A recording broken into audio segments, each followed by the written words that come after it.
Start recording. And can someone talk in Discord just so I can check that it's recording the audio properly? Wubba wubba. Ah, Awesome, thank you. Cool. Uh, and we're off. I've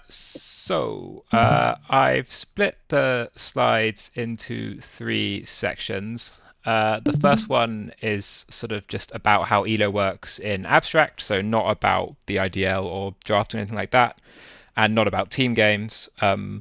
As well as how it compares to other rating systems. And then the second section is about how we're applying it to a team game, but without looking at drafting. So just how we're combining elos to make team elos. And the last section will be about drafting and some look at sort of data and patterns from results and so on. I guess the point of this isn't for me to tell everyone like how things should be done. I guess the point for me is to get a sort of shared understanding of Elo so that there's lots of smart people who want the IDL to be better, but sometimes when people are disagreeing in the sort of suggestions channel, it seems to me that people are talking quite across each other. So hopefully the goal would be for everyone to be on the same page with what Elo is, and if you don't really understand the maths, to like be able to understand enough to sort of see where there's things that can be changed and what sort of suggestions we might be looking for. So the one very quick bit of math before we get started. I, I assume that everyone or most people have seen a normal distribution before, but it will be useful occasionally to know how normal distributions work. So normal distribution is the sort of bell curve. So this red one that you can you see my cursor? Yes. yes, you can. Yes, cool, perfect. Yeah, so normal distribution looks like this red one. It's a sort of the meme of the two people on either side and one person in the middle graph. So the point of the normal distribution is it's sort of on this y-axis we'll have sort of number of people, and on the x-axis we'll have sort of some feature of people like rating or height or weight or whatever. And the idea is generally lots of things cluster to the middle. So most people sit in the middle of your distribution. That's defined by your mean mu. And then some people will be either side of it, and it will usually look kind of symmetric. And so it's defined by two parameters. There's the mean, which sets the sort of center of it. So these two have the same mean. And there's variance, which sets the spread of it. So a higher variance means a sort of flatter normal distribution. So if you have a very narrow normal distribution, you would say sort of almost all sort of things in your population or sample size are sort of clustered very heavily around the mean. If you have a large variance or standard deviation, I'm going to use them interchangeably, your distribution is kind of flat. It looks more like sort of everything's average. And the reasons you tend to care about this is it comes up a lot very naturally. So you would expect most things, a very large amount of things are just normally distributed. So like height and weight are usually classic examples, but also just like how good people are at most games, like skill is kind of normally distributed, and so on. One other thing about normal distributions that we might need to know later that you might not know is that they add up very nicely. So if I have two normally distributed things and I add them up, I get a third normally distributed thing. And in particular, the mean of the third one is the sum of the mean of the first two, and the variance is the sum of the variances of the other two. So they have this nice composition property where you can add normal distributions, but you can't really do anything else with them, and that's going to be important. Like you can't multiply normal distributions and get something that comes out nicely. But I mean, if you don't understand any of this, don't worry too much. So Elo. Elo is a rating system. It was developed by someone whose first name I've forgotten. I've been calling John Elo, but his surname is Elo. It's not an acronym. And so it was developed to rank chess players. So not developed as a matchmaking tool, but just a ranking system. And I think most people are going to be familiar with the sort of basics of it. Both players have an Elo. You play a game. If you win, your rating goes up. If you lose, your rating goes down. And I'll sort of go through the actual maths of it on the next slide. But the sort of the key takeaway is that it's like this person came up with basically the maximally simple ranking system. If you win your game, your rating gets bigger. If you lose your game, your rating gets smaller. One sort of somewhat interesting mathematical property it has, which isn't going to be true of some other rating systems, is there's no way to trick the ELO rating system. Like to maximize your elo, you just want to win as much as possible. There are some more complicated systems where this isn't true. You can sort of game them, but elo is this like really nice, simple system. You just win, up, lose, down. You can't do anything tricky with it. Um, Another thing, you can use it to estimate people like win probability. If you like have two players and you compare their elos, the system will spit out a guess for how like what the win probability is if they play. We don't actually use that, so you can ignore it, but it does come up in the maths, which I'm going to go through on the next slide. Um, so this, I guess, is the sort of scary how does ELO work math slide. So sort of formally, what ELO takes in, it takes as input both players' ratings. So I've said Alex and Bob indexed by A and B. Some parameter K, which is determining how quickly you want ELOs to change, and the result of their game. And the first thing it does then is it computes this thing called the expected score or the sort of predicted score for a player. And I guess the actual math looks a bit weird. Some properties of this function. So it takes as input the two players' ratings, subtracts them, and computes this slightly strange looking fraction and exponentiation. Sort of properties you're interested in. This is the sort of predicted win rate. So it's between 0 and 1. If RB and RA are equal, this whole term goes to 1, and so this term goes to a half. So if the two players have equal rating, the expected result is 50-50. And as RB gets really, really far away from RA, this sort of converges to 0. So this number gets really big, and you sort of expect that Bob will win all the time. Another property, so this is the expected result from Alex's perspective. So if this is 0.6, you would say Alex would win 60% of the games. If you compute EA and EB, which is just this flipped around, the two terms sum to 1. So it's like it's a closed system. The predictions sum to 1. There's like 60% for one player and 40% for the other. And then after you get the result, you compute this term, which is like the difference between the result and the expected result. So this SA is the score. It's either 1 or 0. And you compute rating changes for both players.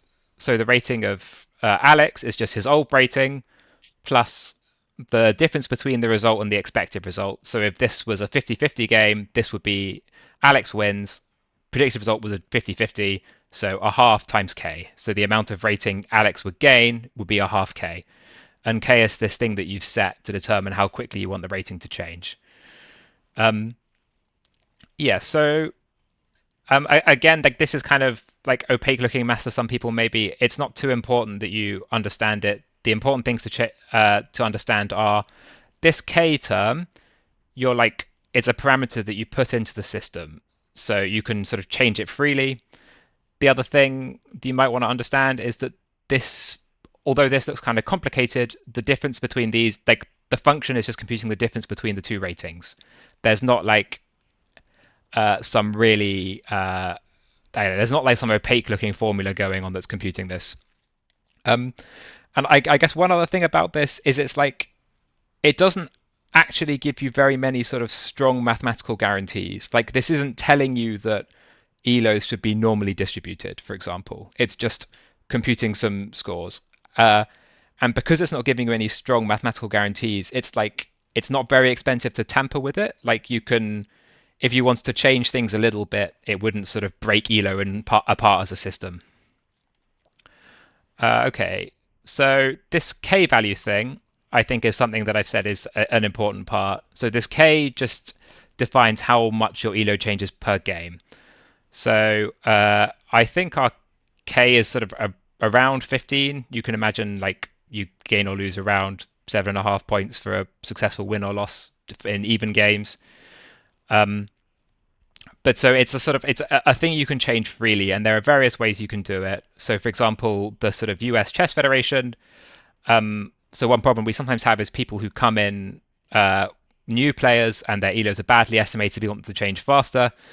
And so the US Chess Federation do this. Like they say a high K for your first 30 games, so your rating changes really fast, and then they half that for your later games once they think they've got a good estimate.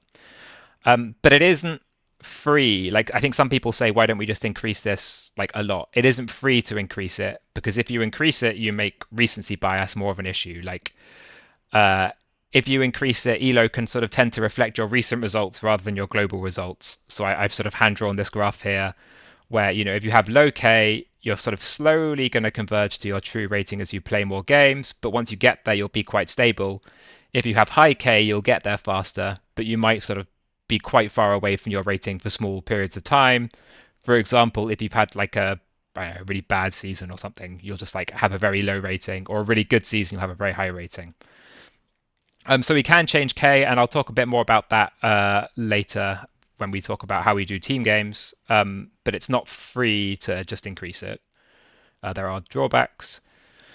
So some known issues with Elo. I think most of these apply to the IDL. The sort of main known issues with Elo, sort of not with just generally, not necessarily within the IDL. The first one is recency bias. So I was just talking about that. But if anyone used to play Magic the Gathering back when they had DCI ratings, the best ranked players in the UK were just the people who won the most recent tournaments. It was like, especially for things like Magic and also team things like IDL, things with variance can be like your elo can be very subject to your recent results. There's this thing that in chess they call opponent selection. Elo sort of assumes you're playing against sort of like a representative sample of players from other elos for it to work. But in practice, like Elo will never say you have 0% chance to beat someone. And so if you're a really good player, you'll just go to a bunch of tournaments where you'll beat everyone regardless, and your elo will sort of slowly go up by 1 point each time if you want to farm a good rating. So I guess for us, you can think of this more rather than opponent selection. You could think of it as like unrepresentative matches. So just like you play on the same team for a long time, or you play with the same teammates a lot. Like that may make your elo unrepresentative. The other thing, strictly speaking, elo is non-inflationary in the sense that if one person gains 10 elo, someone else has to lose 10 elo. In practice, that's not really how it works. So often, if you have something like chess or some other system where everyone starts at the same average elo, if you're a new player, you're given the average elo. What will often happen is someone will join, lose 10 games, decide, I don't like this game, I'm never going to play again, and you've just added like 10 games worth of elo to the system. Personally, I don't think this really matters, but there are some people who would say inflationary elo is bad. Like for us, we already want to be able to add players like Gron at quite high elos, so I think it's very hard to fight against this. Like elos may track up over time. It's not a huge deal.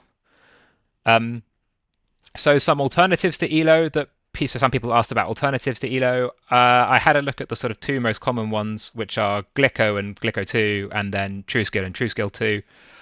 Um, Glicko I'm going to talk about sort of very vaguely.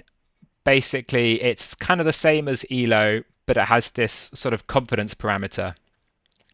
And what the confidence parameter does is it says sort of how accurate do we think the estimate for your elo is. So if you just don't play very many games, it'll say our estimate for your rating is currently not very good. So when you start playing more games, we'll increase your rating faster or decrease it faster. I guess this is what Dota does. And so this is basically the same as saying like we change up the K value a bit depending on some other information we have about you. And actually, it's going to turn out we already do something a bit like this, which I'll talk about later when we talk about how we instantiate elo. There is something funny with Glicko 2, which is sort of what most people who say they use Glicko actually use, which has something called a consistency parameter. So it's basically like how how confident are we that you sort of play the same all the time.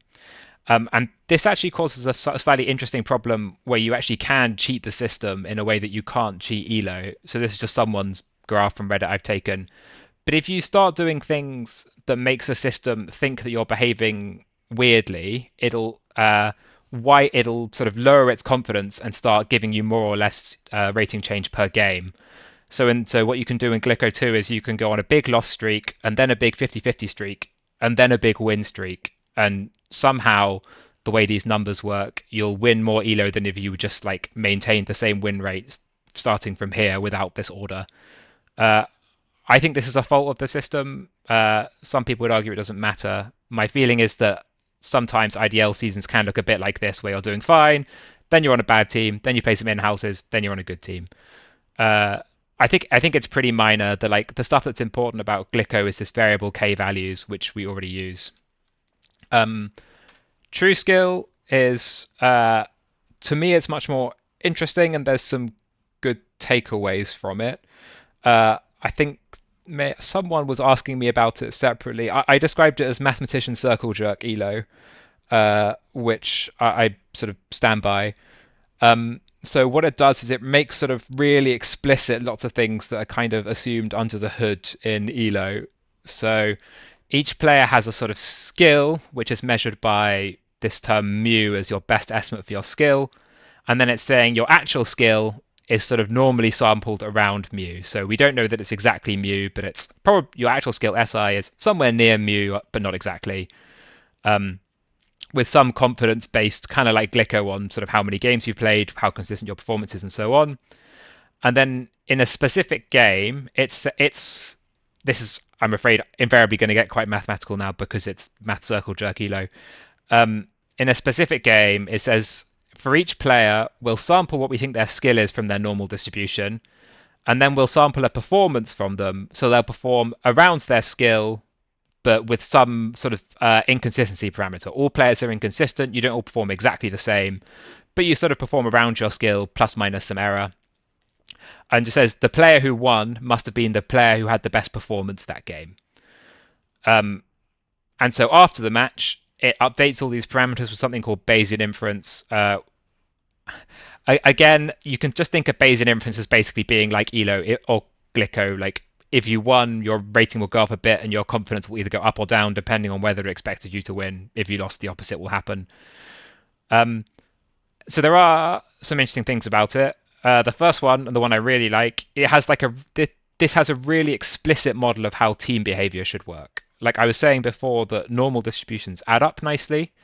Like so, in this case, if I have players S1 and S up to S5 playing against S6 up to S10, I can just add these five normal distributions on each side and then compare the results. And because everything is normal samples, addition is like really, really like going to work really cleanly, and we can model it nicely, and we can still stick to Bayesian inference for our updates.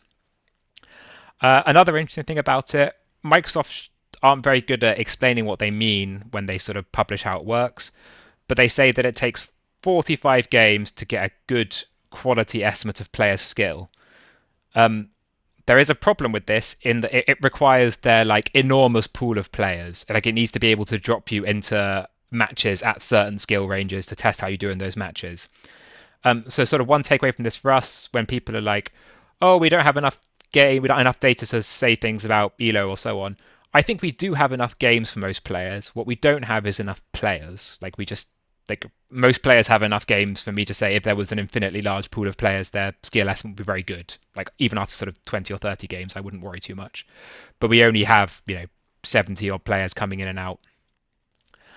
One thing that I really don't like about this is that it assumes that all players are equally consistent. So this parameter is guessing how good its guess of your skill is, which isn't the same as how consistent you are.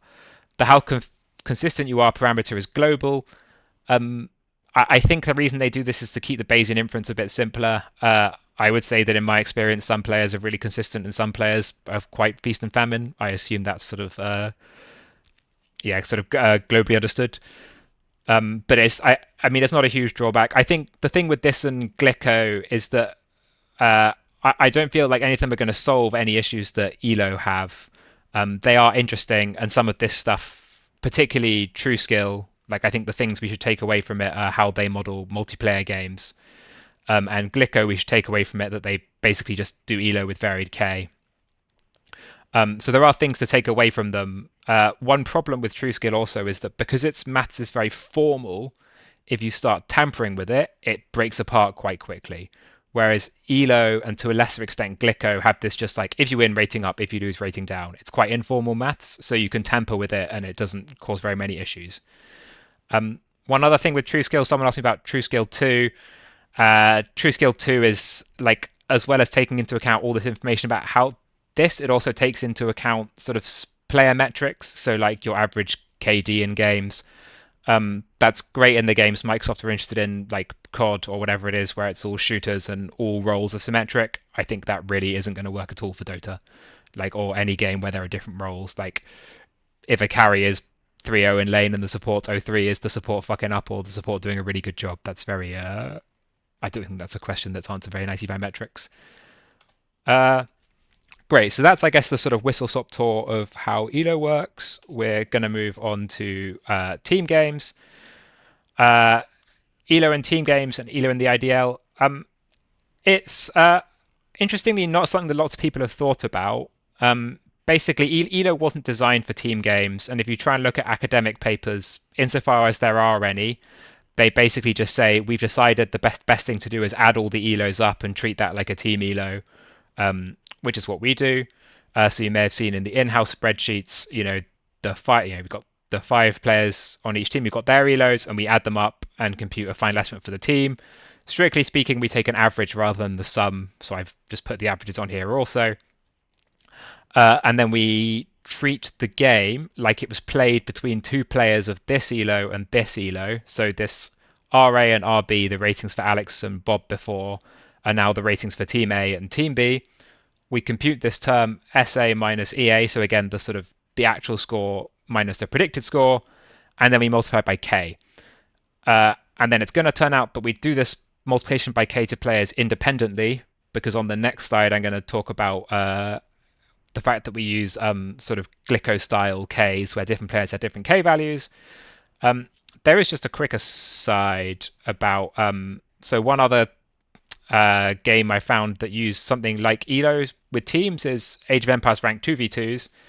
So in that system, they handle each player separately and they treat them like that player had played an individual game against a player of the opponent's team averages. So what I mean by this is if like a team that was Matt and me played against a team, Matt would gain less Elo than me if we won because it would treat it as though Matt had played against the team of our opponent's average Elo by himself, not a team of our average had played. Personally, I like this less. So that would basically say that in IDL seasons, Matt's Elo would change less if he's winning or more if he's losing compared to whoever the lowest ranked player in his team is. You could do it. They didn't really justify it very well in their blog post about it. I think that it's bad, but I understand that there are reasons you might want it. So K values. So this K that we're using is actually some pretty opaque looking formula that I don't actually know exactly where Sabata found it, but I have looked through it myself. It looks really messy. And so I guess the thing to be aware of is K is set per player. So when your whole team wins or loses a game, this SA minus EA is global. So each player on this team, if we won, say, a 50-50 game, this would be a half for all players. But this K will change per player. And the K for each player is this term. I mean, if it looks really grim, maybe just look at this bit down here. So it takes into account your current Elo versus minus your Elo at the start of the last season. So if your Elo has changed a lot recently, your K will be more volatile because it senses it senses that it's probably not got a great estimate for you. This is sort of in line with how Glicko 2 does things, or I can't use Glicko or Glicko 2. It takes account the number of games you've played this season, so it decreases with the number of games you've played this season. So that is like, in order to stop you playing on the same team for a really long time, changing your Elo too much. H is the number of games played in all previous seasons, and L is number of IDL games in previous seasons since your last game. The point of these two parameters is that if you take a break, your Elos will change faster when you come back. So this is in fact, we are doing something that I would describe as a sort of hybrid of Elo and Glicko because we're changing these K values. Additionally, we half K for Spoon and in-house games. There's been lots of discussion about this. This is just like manually done at the end. I don't have a strong opinion about it one way or the other. I think, again, because it's sort of Elo-like, we can sort of minorly tamper with things as we like, and it keeps working. So what we're doing is we're adding Elos, which is what they do in TrueSkill to add player ratings. And so the assumption is basically if you take 5 players with 5 Elos and add them up, and then 5 opponents with 5 Elos and add them up, these sums are representative Elos, like representative strengths of the two teams. And it's like pretty obvious that this isn't like 100% true, and I don't think anyone was sort of sitting there believing it's 100% true. So I mean, the two obvious things to take into account are roles and whether or not addition makes sense. So for roles, like I mean, I just come up with this really trite example. This team that really desperately needs a position four player is going to pick the position four player with one elo less than the person who generally plays carry. I apologize if you're here, DK. I know you can play four, but these were the closest elos I could find on the sheet. Um, so I mean, I think the answer is going to be these are false, but sort of how false is important. Like again, elo is good because it's simple. It's fine if things are slightly false. So for the roles, I don't have too much clever to say. If everyone only played one role all the time in the IDL, it would be really simple. But basically, what would happen is that each role would develop its own sort of sub-rating metagame. Like the highest ranked position four player shouldn't compare his elo to the highest ranked position three player. It's just like each role would vary separately. If you really want to see this mathematically, you could imagine what happened if all carry players were equally good and so exactly equally good, then they should all have exactly the same elo. And also, interestingly, that elo could be any value. You could convince yourself this is true by imagining what happened if you started them all at the same value and picked any value for it. So I guess one of the possible grumbles about elos you hear is, oh, elo is bad because position like support players can't get as high elo as core players. Like that's a feature, not a bug. This is the like elo is not a reward thing. It's like that I'm afraid is elo working as intended. You shouldn't you shouldn't compare yourself to other roles. Flex players do complicate matters. You could separate elos by roles if you wanted. I think we have enough games for most people, but I do think it's going to add meaningful complexity.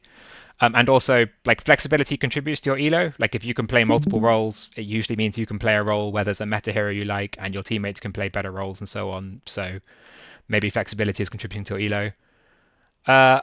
I did think a bit about this addition one.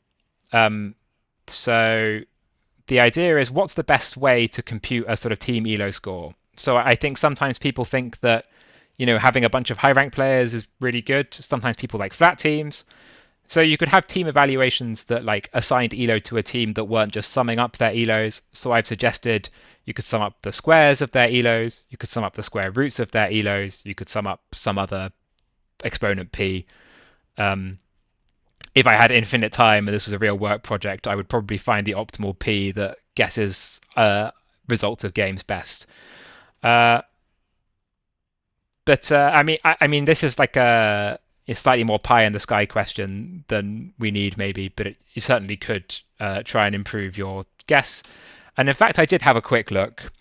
So I looked at the last 60 in-houses, and I said, so there are three possible ways to evaluate teams: either just sum up their elos, sum up the squares of their elos, or sum up the value of their elos to the 1.5. I've chosen this as sort of in the middle of just the sum and some squares. And said, well, if you estimate victory just by saying which team has a higher score on this metric, how do you do?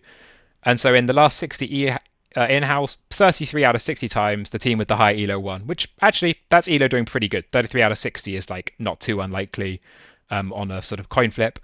This is how likely you are to guess to do better than to do that well or better at guessing the number of heads on 60 coin tosses. So maybe this is for other maths heads.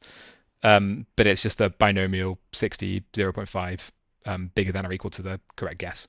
The sum of ELO squared, guess victory 36 times. That's getting towards statistically significant, like slightly overvaluing high ranked players is doing well, just as a method of guessing who's winning.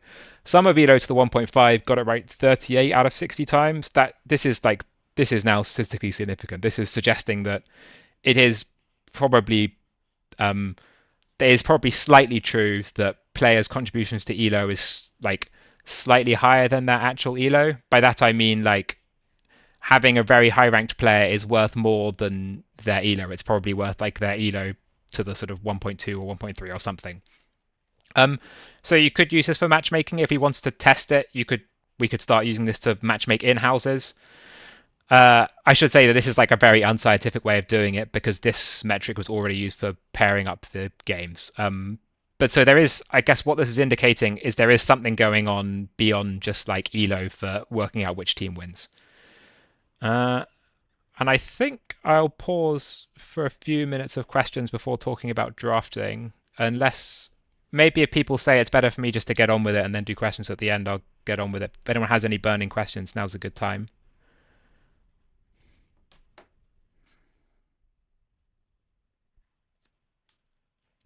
Why not? Let's live a little. You sort of mentioned it in terms of trying to estimate people's elo. Would it be a problem if we all like agreed, you know what, this person should just be 150 elo higher than they are? And, like, would that make the system unstable, or would it settle down after a few games?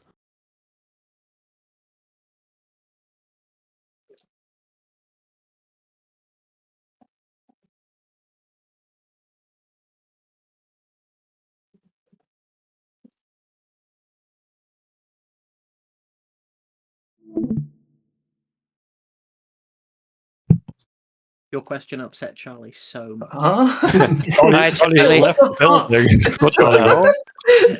He's on his way to your house. Phil just neck punched somebody with a question before. Never live a little again. What the hell? Really didn't want that question. That question in particular. I think I can answer it though. Hello, sorry. I I had lost audio for a bit for some reason. My headset turned itself off. Can everyone hear me? Yeah. Yep. Yeah. Okay, I'll start. Did I get to the end of my section before my audio dropped? You did. Yeah, you opened questions. Okay, Yeah, and perfect. then Sorry, we I asked don't a know why. question, and I you disconnected. I That's exited fine. full screen and then my headset disconnected. I don't know why. Phil put his hand up in class. He just walked out of the room. Okay. Yeah. You can all now go ahead. That should be fixed. Sure. Anyone got any questions, or shall I go on? Now I'm good. Phil, yes. Phil, ask your Say, Hello. Phil, ask your question. Hit me, Phil. I was asking if we all decided that someone should go up or down, I guess, by some number of elo, would that break anything? And like, would the system restore itself after a few games? Yeah, the system should restore itself. It would take a little while, but probably not very many games. Yeah, if we just like changed, even if you nuked Matt's elo by like 50%, it probably wouldn't have that much effect if you just nuked one person's elo. Cool. Yeah. On this, what do you think is the tolerance for, like, obviously this is quite a mathsy question, but like, what do you think might be the tolerance if we were to say like, semi-regularly address if there was like a player like at one point Lucas, maybe not now Lucas, it has sort of settled, but like at one point everyone agreed Lucas was just in the wrong place. What is the tolerance for how often we would move stuff like that before you think it might start just like being too much and making the system unstable?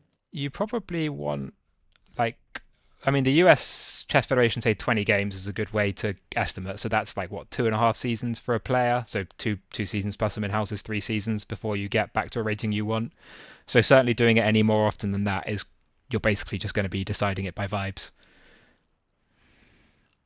And that's per player, or is that like per one player in all seasons? I guess that was if you just nuked one player. If you nuked a bunch of players at once, I don't know what exactly would happen, but you probably want...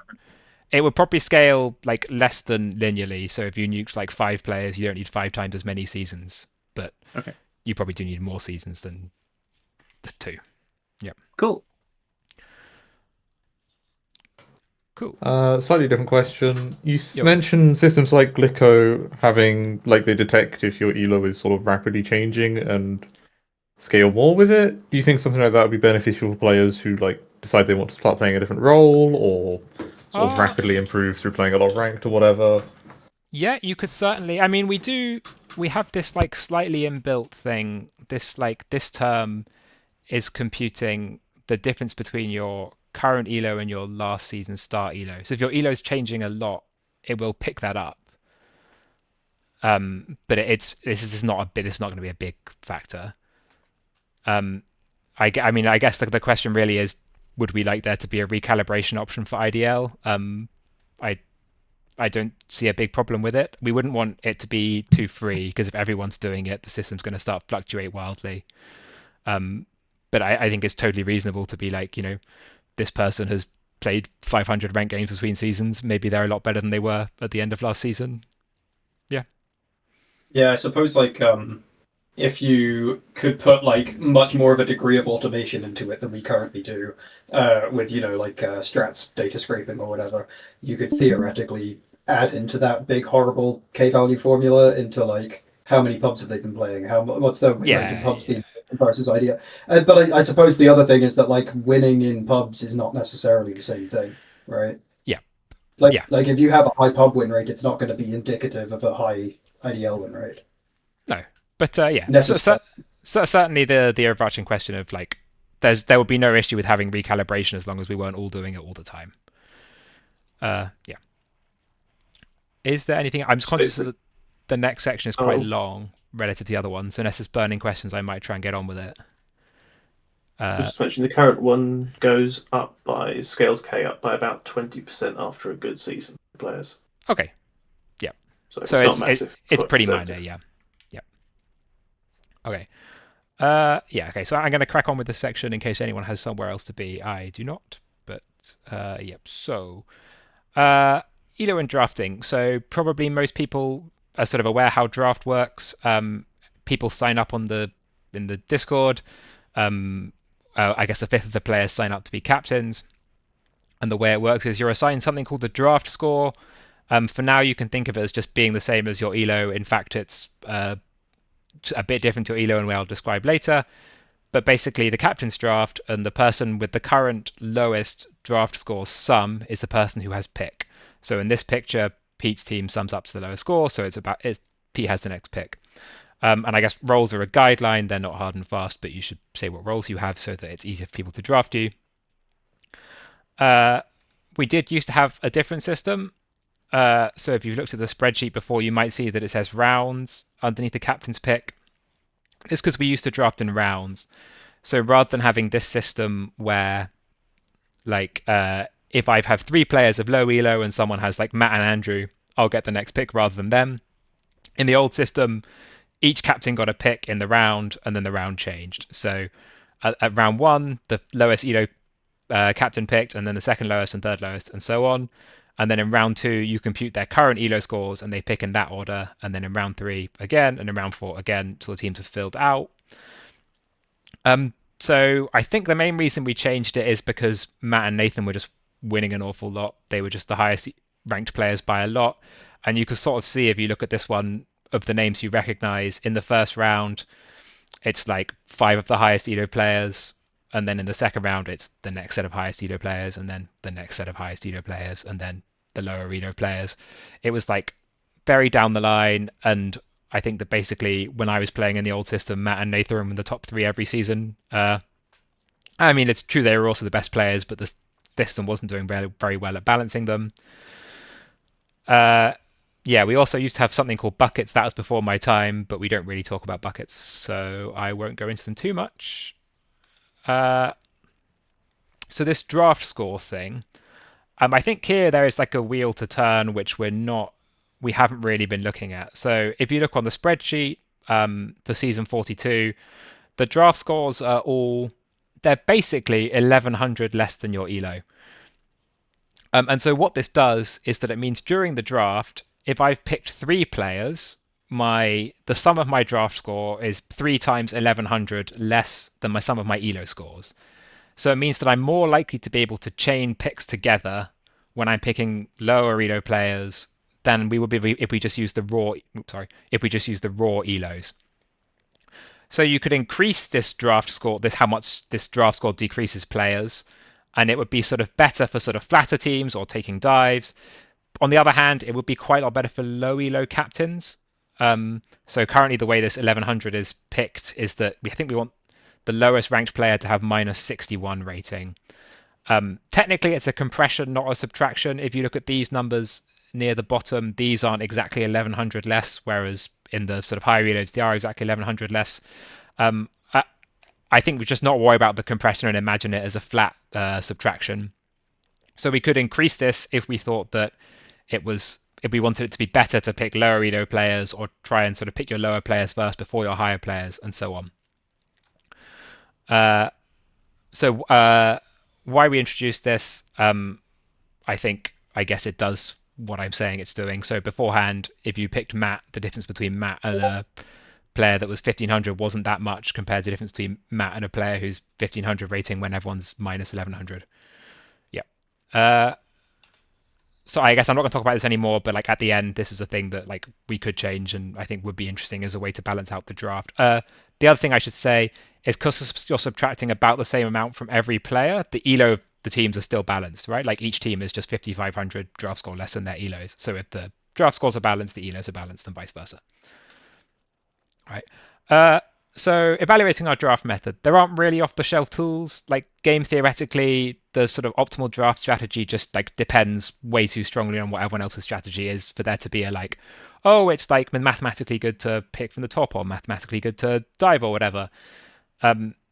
So instead, I think what I've looked at is just I have some like data and some thoughts about sort of common things people like to say about the draft. In particular, like should you take dives? Should you just aim for high elo players or flat teams? And is it true that some people's elos need manually changing or recalibrating? One reason to look at this, I will say that changes at draft, although elo is like tamperable with, changes at draft level to me are a lot easier than changes at elo level. Like generally, we're happy with how elo is balancing in houses. Maybe we're not. The thing people complain about generally is drafting. So the first thing I looked at was dives and elo spreads. I guess the first thing is just to define what I'm going to mean by a dive. For my data, I've defined a dive as not pick. Yep.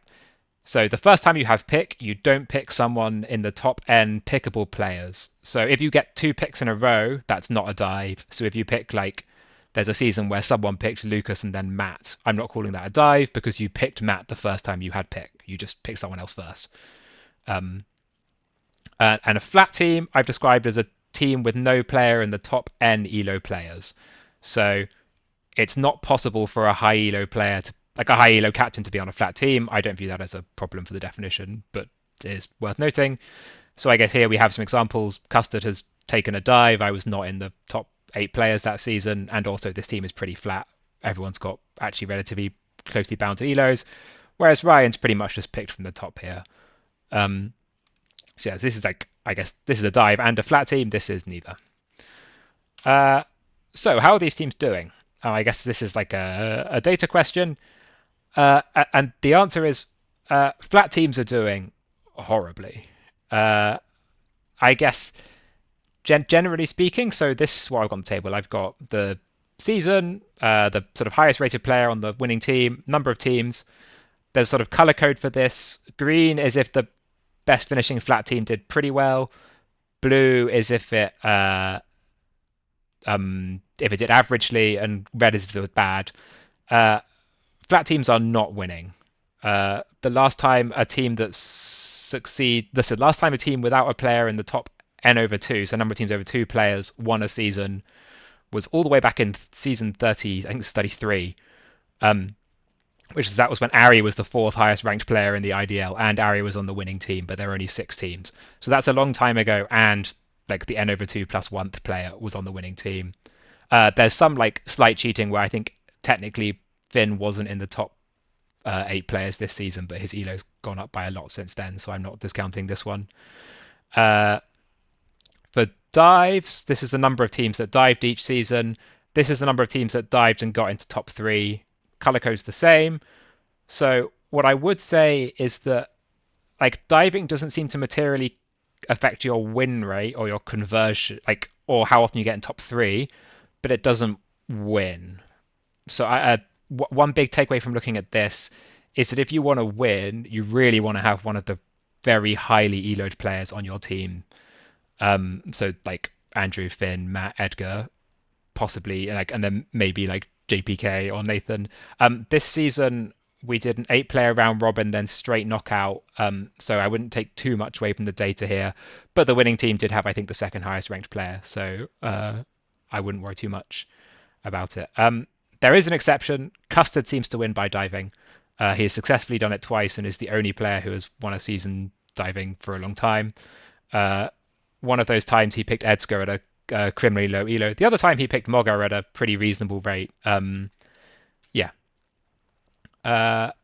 So I guess what I would say about this is that dives and elo and having spread elos look pretty much worse than just taking from the top. Edo's quote is broadly reasonable. Next complaint: people say that captaining at certain elos is hard. And there's some sort of credence to this. If you just look at winning captains, they tend to be clustered. So again, red is lower third, yellow's middle third, and green is top third of the players. They tend to be clustered sort of around the sort of lower middle. One problem with this is also the people who are volunteering to captain are clustered around the lower middle. The data's like really everything is pretty statistically insignificant. I would say that the sort of mid and the mid-high captains seem to be struggling the most. There's not a lot of data on high elo captains. The main person who high elo captained a lot was QM, and I think she just drafted a bunch of really bad teams. But otherwise, high elo captains seem to be doing broadly fine. Like JPK and Edgar both had fine seasons. The other thing is it's not always obvious. Some people really want to win the season. Some people just want to like win games. So like drafting has a lot of skill. Like Custard and Ollie are example of people who, when I look at their teams, like do quite risky things and have quite combustible seasons. Like they win a lot of seasons and do badly a lot of seasons.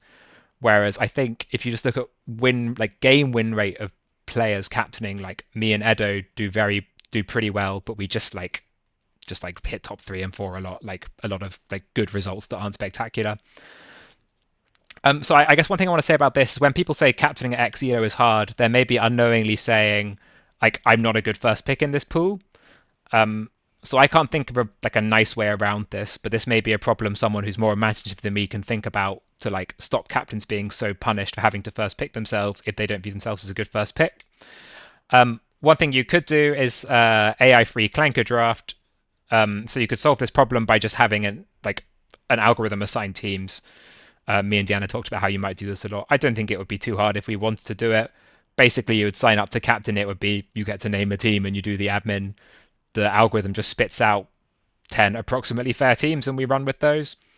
It will take roles into account as well. I suspect this is going to be unpopular. I'm not suggesting it as a serious thing, but if you don't like it, you should think about what sacrifices you're willing to make to have the things you do like in the IDL, because this would, I think, be optimally fair. Last common complaint, I've written 2 and there should be 3. Stuck elos. So people say that certain players' elos are stuck. So this is either the complaints you usually hear are this person's elo is too high, but they're like always picked late, so their elo isn't going down. Or this person's elo is too low, but they're always picked early, so their elo isn't going up. So I've picked some players. This entirely statistically based. These are some players who are picked lower than their other players around their rating, and these players are picked higher. You could also have Kira in this box and Edgar in this box, but those two don't play a lot of in-houses, which I'm going to look at the data for in a second. I would say that the first one is mathematically plausible, even for people drafting sensibly. Like you can come up with not too contrived examples where someone is massively overrated and therefore they can't be picked until late, but they're still in a good spot when they are picked. The second one, I think, I find mathematically unconvincing. If these players this, I don't think there's any mathematical argument that isn't either they're being picked correctly because they are good and they're just not as good as you think and they're not winning, or you're making a mistake by picking them early. Sorry. It's pretty hard to come up with any sort of cohesive way to test this because there just aren't enough other players of similar elos. I would say that if you wanted to believe this theory was true, which I'm going to say I don't really believe, but if you wanted to believe it's true, the data, you could interpret the data to say this is going how you would expect. The elos, the 3 of us who people claimed are not going up because they're overpicked, are pretty stable. So picking them where they currently are seems to be a strategy to have about a 50% win rate. Whereas these players' elos, Will's actually looks to me like a very healthy IDL player. He has some fine seasons, some bad seasons, some good seasons.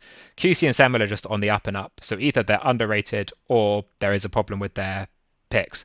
I will say if you start looking at in-house win rates, it makes it look like they're just good. Like Will and Semmel are winning a lot of in-houses. They're winning recent in-houses with their ratings. QC is winning in-houses. Like I don't think the sort of most objective way you can look at is their elo correct is how does it contribute to in-houses. They're winning. They're actually winning mostly more than the players around them are winning in-houses. So yeah, so there are the data on this is pretty mixed. So I would say that I don't have any firm conclusions about it. One of the big conclusions is there's a lot of conflating factors, like QC goes up a lot on Rip It and Dip It teams, and otherwise his elo looks pretty stable. I would say that maybe the issue is people keep letting Andrew C and QC play together. They obviously play together very nicely. Me and Higgsy have played together a bunch recently, and therefore elos tied together. Somewhat similarly to new players, over elo players can be more of this is the wrong way around. Under elo players are more of a problem than over elo players. No, sorry. In this system, over elo players are more of a problem because if someone's getting QC very late and we think that that's a problem, for example, that team wins the season and therefore it's a problem for all teams. Like if someone picks me or Higgsy early and that's bad for their team, it really only punishes one team. So like if there was a problem, the problem with the system would really be in the Semmel QC Will half and not the me Higgsy Jeansy half. Like obviously it'd be a problem for us personally, but it wouldn't be a problem for the IDL.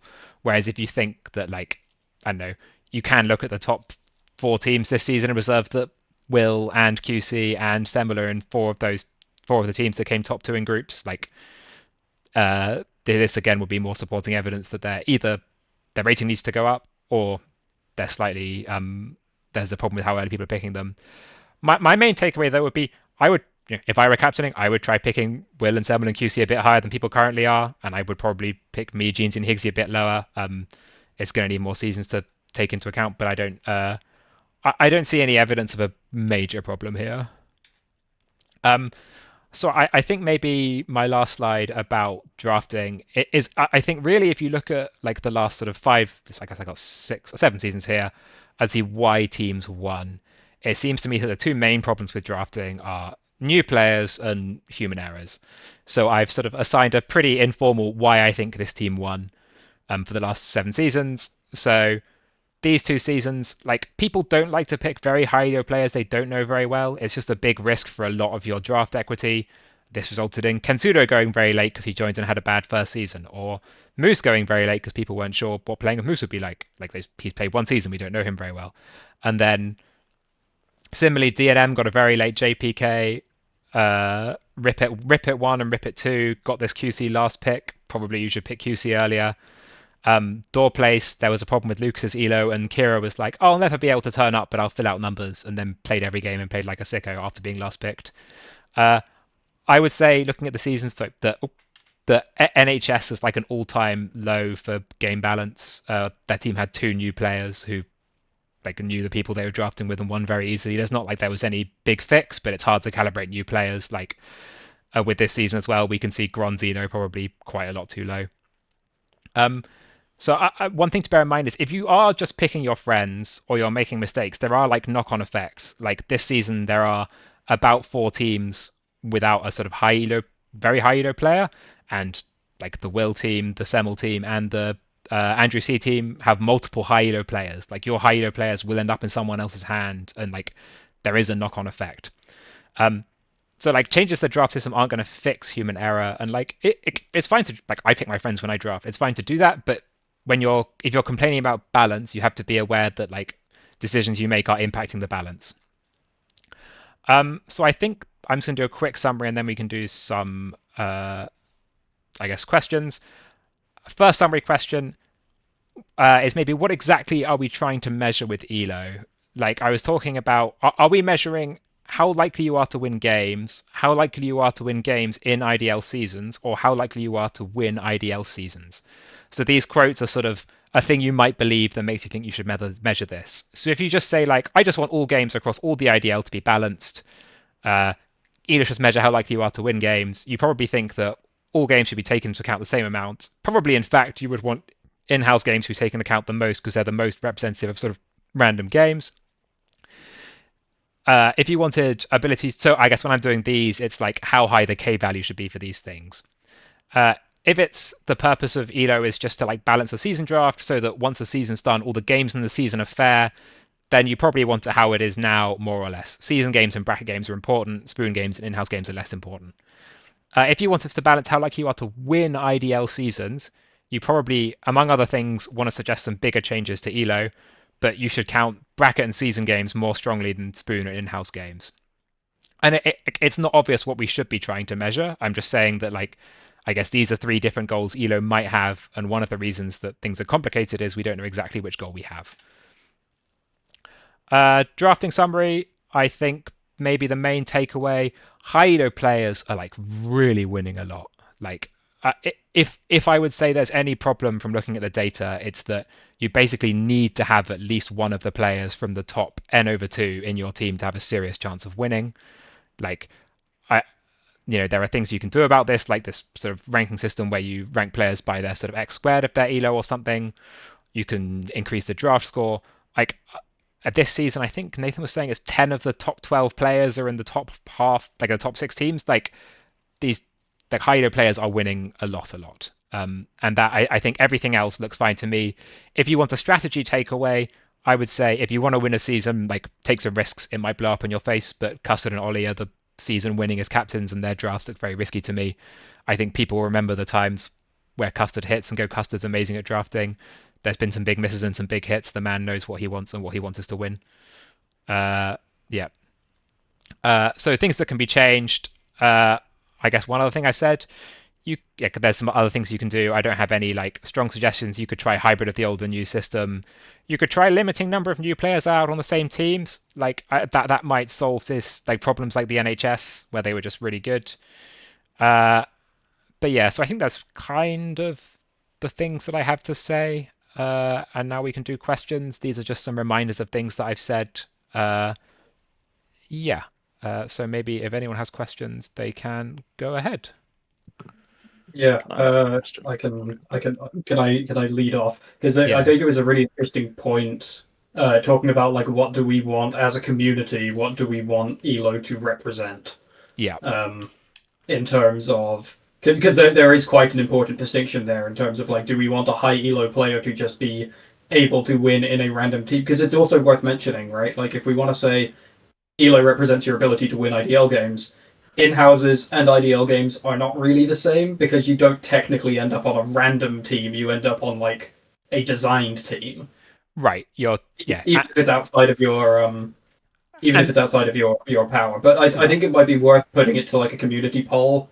Maybe, I mean, not to bring out the polls again, but it's like in terms of like overall as a community, what do we want this to measure? It might be worth kind of taking it to a larger crowd. No, I mean, I agree because I mean, my sense is that my IDL season metric is how many games did I get to play, and then did I win the season? Those are the things I care about. Whereas some people are just like, oh, I'm like my elo's going up gently. That's nice. Like over the course of some seasons. So it's like there's no right answer, but like, I guess maybe again, it's like when you're debating in general and people are talking cross purposes, like these are the things you can think about that might make people disagree with you that you're not noticing, that they're trying to measure something slightly different to you.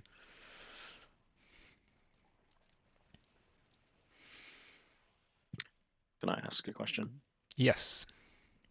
So you said quite a lot about, especially me and Custard, picking these strange teams, but also you've said about how winning the N/2 high low players are.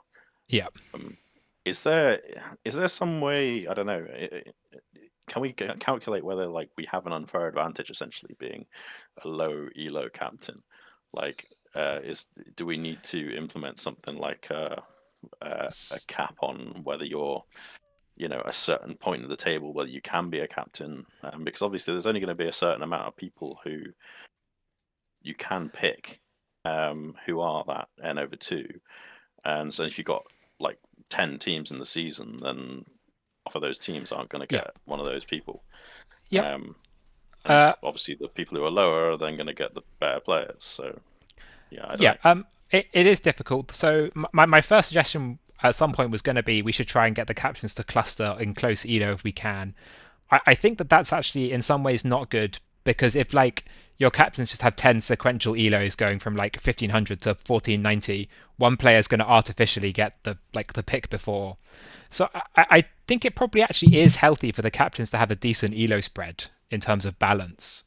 Like what you don't want is like a very small difference in your elo to have a very big difference in how good your draft seat is. Which I think when I'm drafting a team, that Yeah. feels good. Like having like when you are drafting, having the difference in captain skill and the numbers that are associated with that team feels to me to be good within the draft. And obviously people can disagree with me there, but I mean, because I am of that lower elo and that I feel better because of that. I don't know. Can I ask a follow-up question to what Ollie is asking? Because I think it will inform the answer. From my perspective, I was always less concerned about whether the captains are high or low, and rather more concerned about the spread of captains around each captain. So, like, I'll use the latest season as an example to sort of illustrate the point. I felt like this season was harder for me to draft because the next player above me had like a giant elo difference. It was like over 100, and Dev was literally the next player, but got a much bigger pick like buffer before I got to pick if we pick the same person, right? So did at any point that come up in your maths as to like not just like the overall spread of captains, but like the likelihood of a captain to get a good draft dependent on the position of relative captains? I mean, I think this is what I was saying is about like actually there being quite a widespread is good. Like it probably is also true that you want there to be sort of equal gaps between the captains. That's going to be pretty hard to implement.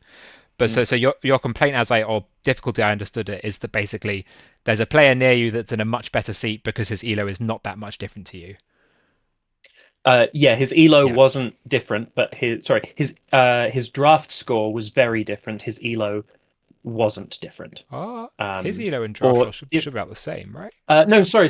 No, his elo was different. His draft placement was yes, next to me. Yeah. Yes. Oh, I see. So yeah, there's a big gap. I mean, so my stance is actually going to be the big gaps healthy. It definitely is advantageous for you if the next captain above you is like exactly 1 point above you.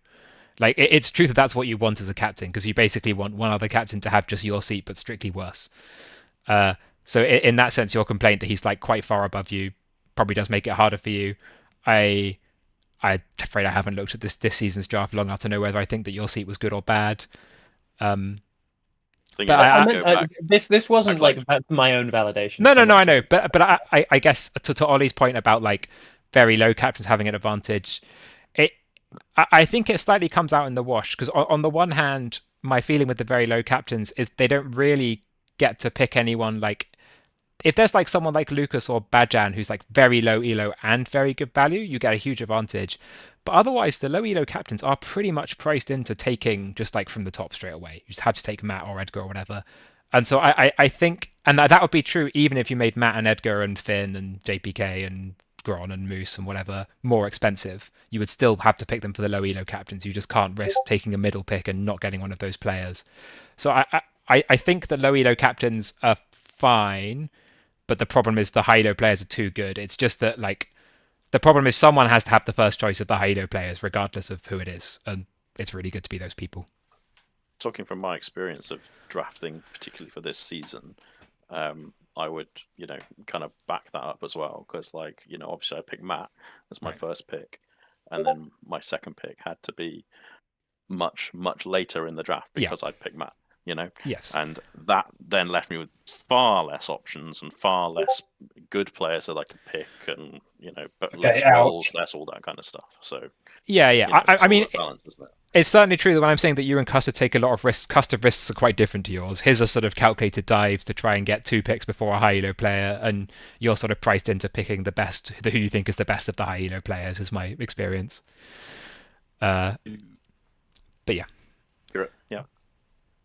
Not to spiral that one briefly, but it was just is the situation with, say, like Custard's position in that draft also then basically just related to what we were saying about the highest rank players having such value and swing, that like by the time you get to Custard now with that many captains as well, like you're counting down how many of them are left, and that's what like puts that kind of spot into such a big swing or a miss kind of area, because of like if they've all been picked up or if someone's done a dive, makes it highly volatile in that spot, I guess. Yeah, I can't remember who the last of the very high players to be picked was. I think it was Finn. But yeah, certainly he didn't get me just yeah, before. Right. Certainly That didn't sounds get very about far in right. the draft. Yeah. Yep. Yeah, we again, not to spiral, but like because it was an interesting thing, when we were running Sims, Dev's choice basically determined what my choice had to be.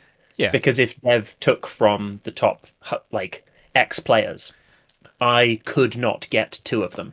I could only get one of them. And if you take from the X player, you'll be behind Dev if you pick someone above him. Exactly. Yeah. Bingo. Yeah. Yep. Cool. Any more? So on that principle, if we think high elo players are intrinsically more valuable at the minute, would it make sense to artificially basically just spread out everybody's elos by more so that there was a greater range from our sort of it's lower to higher elos? Out from the league. We don't need him. Too many immortals. Out. It is certainly possible. I do think that things do need to get harder. My impression, actually, I think that Matt has it about right. I think that the problem is the gap between Matt and the sort of chasing pack is a bit too high. Like I can't remember. I had the one from this season. Yeah, like Matt is 250 elo above Gron. And I mean Matt probably is the best player, but I think that everyone else needs to be closer to where Matt is, and then Matt needs to be maybe a little bit higher. Like, yeah, the other option is to try this like change in metric where you sort of take, rather than take their exact draft score, it's their draft score to the power of 1.2 or something, which makes things just slightly harder for high players. Would it not make more sense just to like multiply? I don't know. Just scale everything up. Do some algorithm where you just like square and then multiply everybody's elo to like the power of 1.2 or something. I mean, you could also spread them out more. If you weren't worried about in-houses, you could also just like increasing this draft score number, like increasing how much would make it harder for high ranked, like would make it less desirable to pick high ranked players early, or like generally make picking high ranked players make your draft harder. Is there Sorry. Yeah, go finish ahead. your answer. I don't want to interrupt you. Okay. No, I don't. Think... So, is there a clean way, and like mathematically, and would it be good? I might have completely got the wrong end of the stick here. To have the upper limit of elo, as it is attached to the highest elo player, drag the scale of elo as it increases. Yeah, so like you certainly could at the start of the season. It's not obvious to me that things would work correctly, or it's not obvious to me that it wouldn't cause some problems that I can't see. But you could certainly, at the start of the season, say I want the highest number to be 2,000 and the lowest number to be 0, and assign and scale everyone's elo relatively. Like, yeah, that is like mathematically possible. And I guess when I was saying it's easier to change draft than elo, that would be like changing the draft rather than the draft score. Yeah.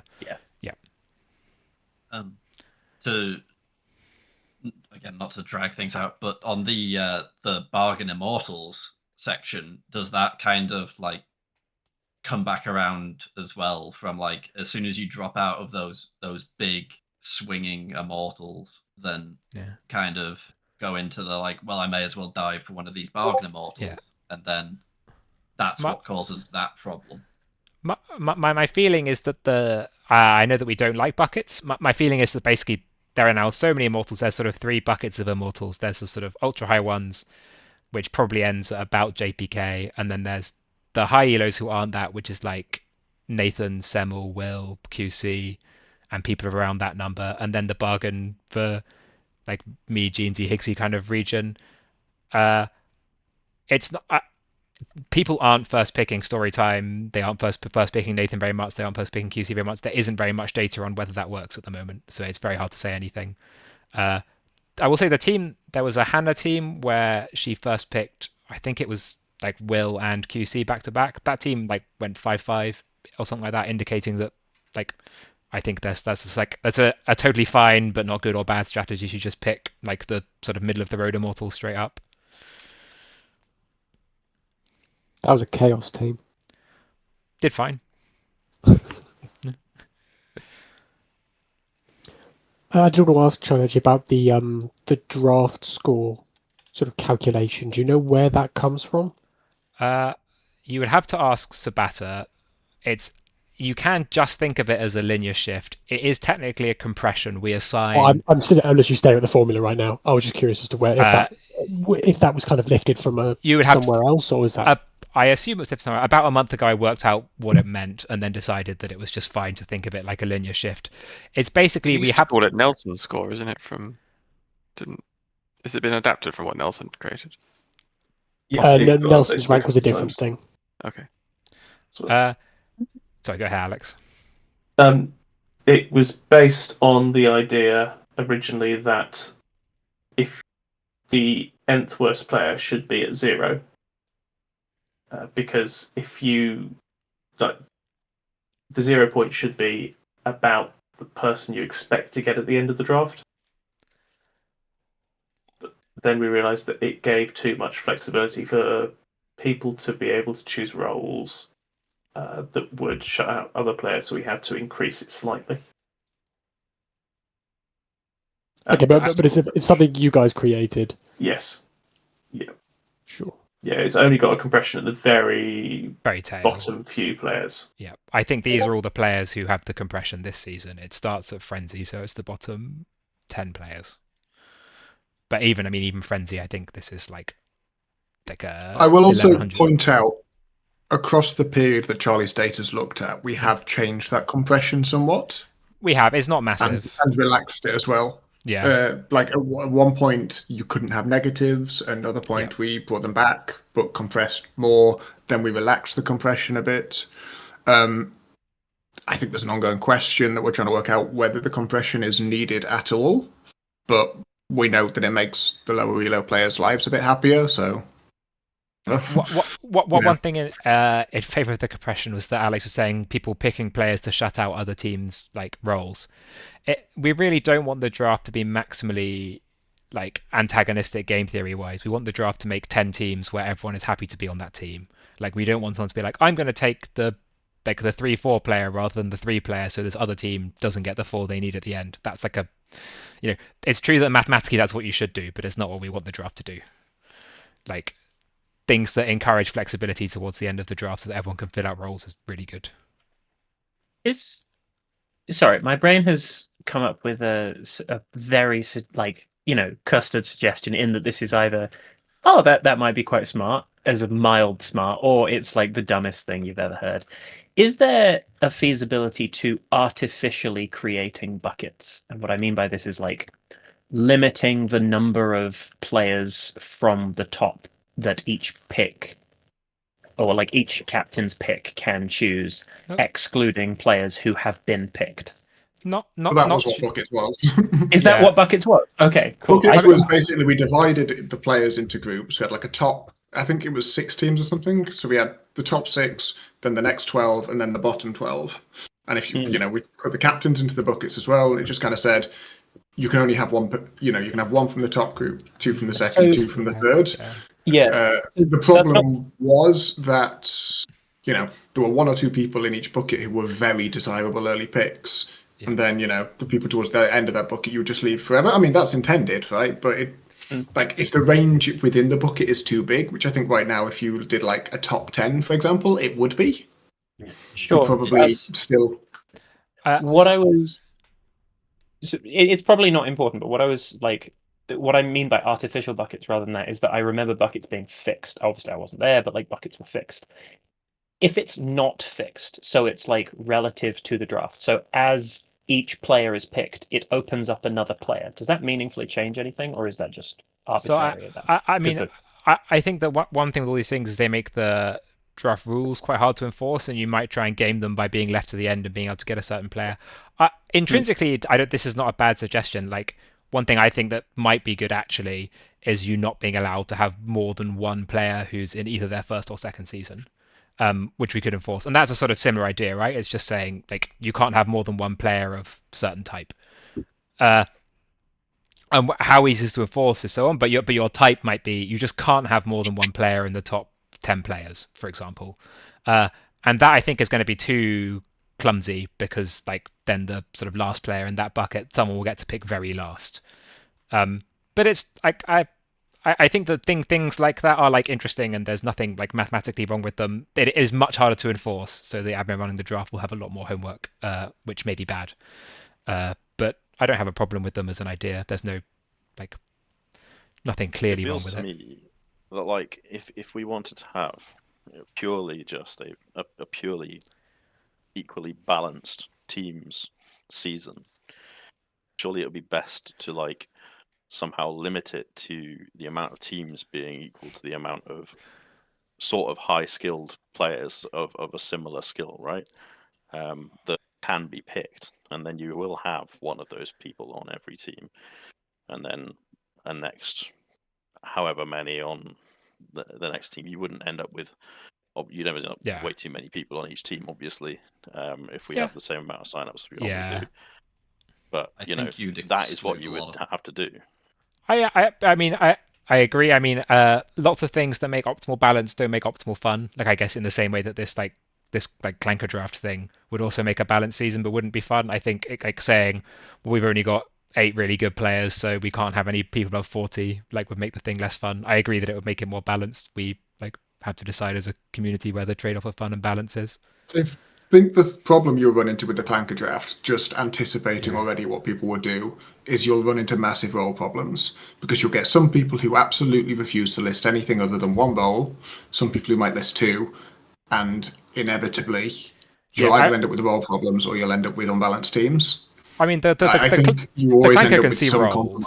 But yeah, but that's my point. The clanker can see roles, but people are signing with exhaustive roles. So you might get like 15 people sign up saying they only want to play +1. Yeah, you probably have to force everyone to do 2 roles. It also incentivizes people to do that. Right? Yeah, we would probably have to say you like have to sign up 2 roles. I'm also to be clear, I'm not actually suggesting this. I think it's people are all going to not like this, and you should think about why you don't like this when you're making suggestions, like what you're willing to compromise on for the sake of, because this can be implemented like well and cleanly if we like enforce some restrictions on people. It's just that we probably don't want to do that. I have a question related to that. Yes.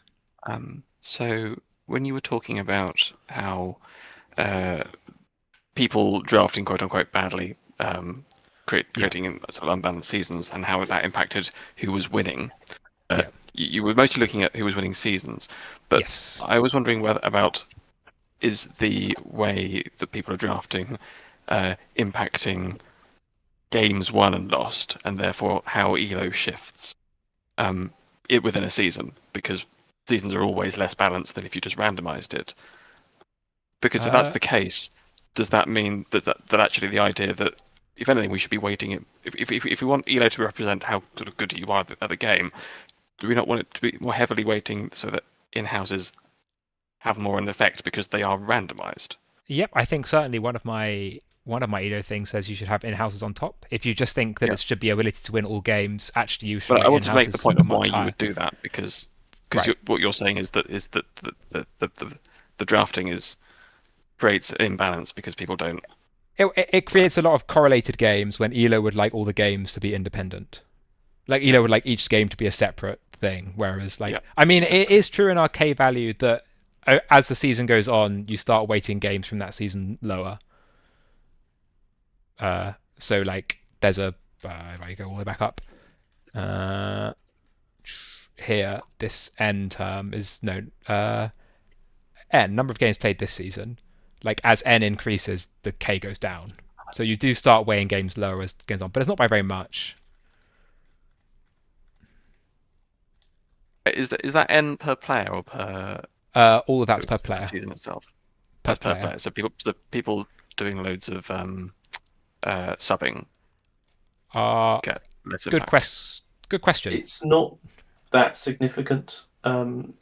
If it's only significant if you play a small number of games in total, because it's also adding the H in that term. Right. So the total number of games played. Yeah, I should say this, that whole term is like one term. This whole term is one term. This term is really about the H and the L, like your inactivity versus recent activity. But might that be a factor in like when Lucas was quite under eloed, fairly new and subbing a lot? Would that be part of why his elo maybe didn't move as fast as people would have liked? Don't know. I don't know if we had the K value like this back then. I think we didn't have the first part of it back then. I'm not really suggesting we change it because of no, this. just curious. Yeah. No, we didn't have the first part of it back then, left-hand which term. changes. Yeah, which would based like on how very much you strongly change. notice that Lucas is going up a lot. Yeah, so we didn't have this time. Could We you- would have caught that Lucas was increasing. Could you remind me, is there any static decay? Like, is there any decay that happens without games? Or is it entirely just an accelerated rate? There's because we no can't static decay. we can't tell if people have been playing Dota, just not IDL. Yeah. And that's You can, but it's a lot of effort. Yeah. The system doesn't take that into account, basically. We could literally tell. We could just ask them. Yeah, I couldn't on a spreadsheet. Yeah. Like, we do have now the ability to, reset people's K factors at a certain point so they move quicker for a little while.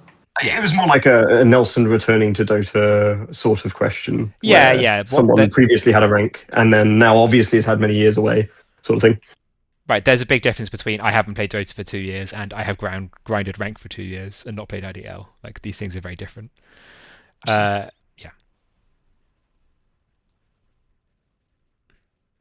I have a question. Hit me. Did you look at, or could you look at, like, how good and bad subs are? I didn't look at like, subs at all. If there are bans where getting a sub is good, or I don't know. Or is this a different discussion? No, I actually would be happy to look at that. It's possible that the data is going to be really hard to scrape nicely. Yeah. My expectation is subs make you win more. That's what I was worried when they sort of should do the opposite, but yeah. But maybe we could use that to identify people's elo being wrong, as if like they're a frequent sub and then they win when they are a sub. Yeah, certainly. If you wanted to have some sort of automatic recalibration if someone's being picked to sub a lot, you could suggest that maybe they need to be recalibrated. You'd have to look at the difference between a sub that's actually below the numbers in Elo and one that's from the bottom group. Yeah, because that'd be a big. That's true. Big difference. Certainly, a lot of the problematic subs come in the fact that we need there to be some leeway in subbing for the bottom 10 just to make sure there's enough subs. Yeah, hard to handle. But no, I didn't look at anything about subs. Side note on that one again, because that's not something I think we solved through Elo. That's something we solved through potentially adjusting the rules elsewhere. Like the N sub rule was designed back when we had 6 teams or something like that, right? And like 5 players who weren't playing. Yeah. Exactly. Now I think N is a bit much. I mean, this season we tried to be a bit sensible with there were a couple of games Porky couldn't make. We didn't just go to the top person we possibly could ask because we were like, well, that seems like a dick move. So we tended to work from the bottom upwards or close to the bottom, allowing for a little bit of role stuff, and that's fine. You always need to allow for that. But I think if we continue having seasons with, 12 teams or whatever, we'll probably review what that sub rule looks like. If people have ideas, very happy to hear them. I think that's fine. I think there's a lot of people now who, will be available and stuff more than there was back in those days. So is it potentially worth bringing in the buckets for subs? I mean, that's because basically you don't want to allow upwards. You don't want to allow upwards further up because you don't need to. And if we're already seeing that subs are potentially creating advantage, the last thing to do is true. Because people already go the thing we saw this season was everyone asking fucking Higgsy to sub all and sundry for people even 100, 200 elo above him. That's fine. That's an intended behavior. But the last thing we need to do is allow that to be a sub that's actually higher elo than the person already. People are always going to pick the best sub they can. I don't know how much we can control for that. Is there a way that you can enforce let's say Phil can't play and Phil's got 1400 elo. Is there a way that within a 200 elo limit or whatever you have, if within a certain distance of elo from that person, you are obliged to take the lowest available player if they are available, as opposed to just taking the highest sub? Or does that really not address this problem? I think there's a lot of social pressure stuff there. Yeah, I can see it. Difficult. And roles. And roles, yeah. Roles too, yeah. The sub issue is also a factor of high K values, because it means that people will swing up and down on a season and therefore become really good subs. Yeah, there's always one player who's just had a couple bad seasons in a row who's a very good sub. I think that the subs really need to be accounted for in the don't be a dick rule, unless we want to make having a sub really bad, which we could do. You could just say it has to be 100 or less or whatever, and that's starts making your sub pretty grim. Well, how frequently do you actually get subs in a typical season, right? Is this even a big problem? And if it is, should very big. scheduling be used instead rather? Really, I'd say most games have a sub. Yeah, I don't know. It really depends on the team.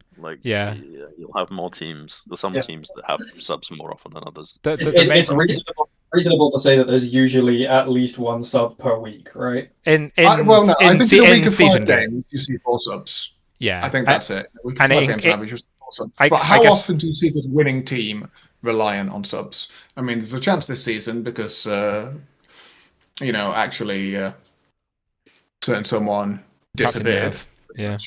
Yeah. But, I mean, it's rare. It's rare that you see a team win because of subs. I can't say it's never happened, but I think so, if I were looking at subs, I would. The only thing I would say maybe is that you can for subs in knockout games, it may be worth trying to get sort of admin approval of subs. I think that it's not so contentious in the regular season, but there have been certainly been some seasons with contentious knockout game subs. Where just we felt like we only lost because we had a sub or they had a sub or something. I think the thing with subs as well is the power of subs is you don't factor in is that you can choose your familiarity as well. If you have a person who's not there and you're then subbing them with someone, you can pick someone you've played a lot of games with, how they play and all that kind of stuff. Just someone you're happy will work with you. Precisely. So there's going to be an extra power with that. I mean, the problem with admin approval of subs is that then delegates the decision of what a reasonable sub is to us. And we, everyone, well, it's not about admin work, but it's about everyone naturally has their own perception of how strong players are. I mean, you'll remember a few seasons back, Pete was outraged when we had Vlopius subbing for QC. Now, statistically, that's a perfectly reasonable sub. Yeah. But people have very different perceptions of these things. Yeah, that's fair. I think the don't be a dick rule is the thing that we most. But I mean, the problem with that as well is what is being a dick? People will have different perceptions of that. I think when it comes to the bottom players, that's true. But when it comes to subbing for players further up the list, I think you run into an impossibility other than just saying it's got to be someone lower elo than the player they're subbing for. I mean, if someone's got a better idea, that's fine. But I think you're just... I don't think saying don't be a dick is going to be the answer to that. Because perception naturally, And actually the elo thing is meant to be indicative of how strong people are. I mean, we could say the player's got to be 50 elo below at minimum. But is that really going to fix this problem?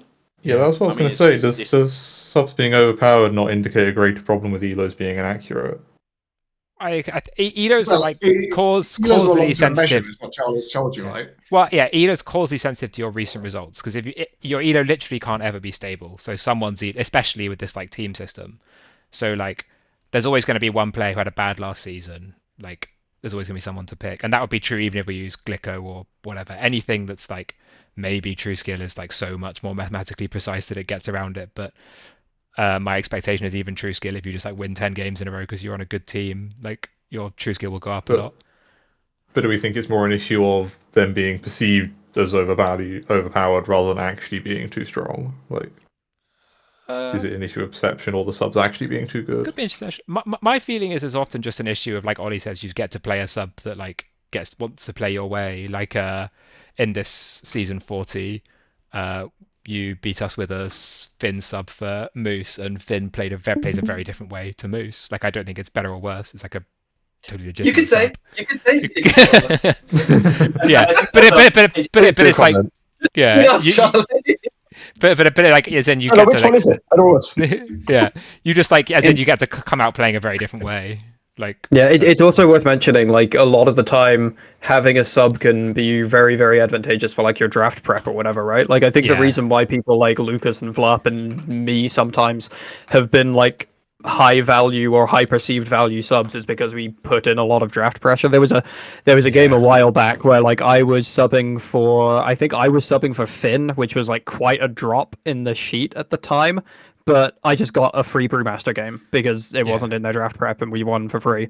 There's a lot of stuff where if you want like a Vlupius sub, it just gets you like 3 bans in first phase. Yeah.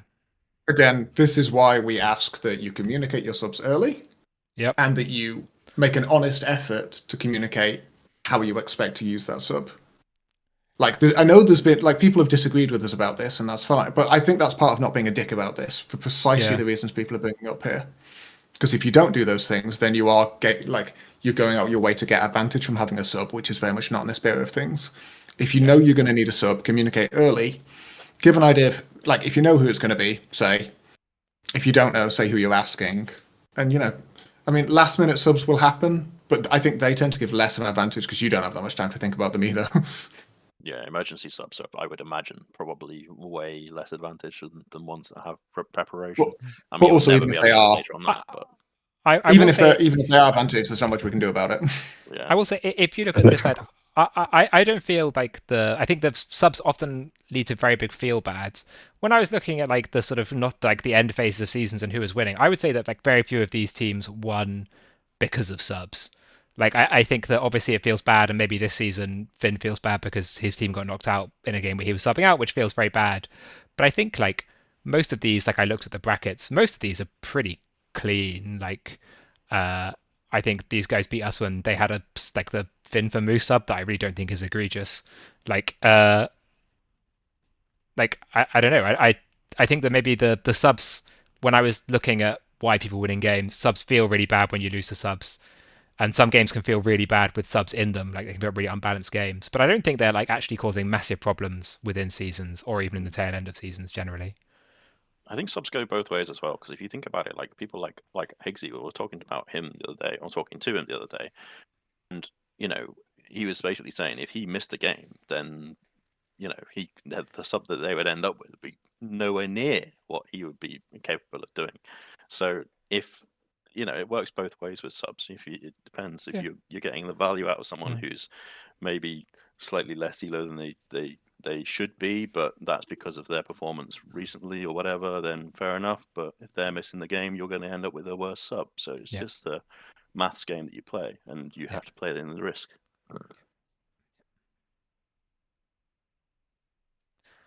Yeah, I guess I should say also, obviously the end of last season had like big sub drama, but I don't think it was. I think there were other problems with that season. You just need to focus on playing. Yeah, sure.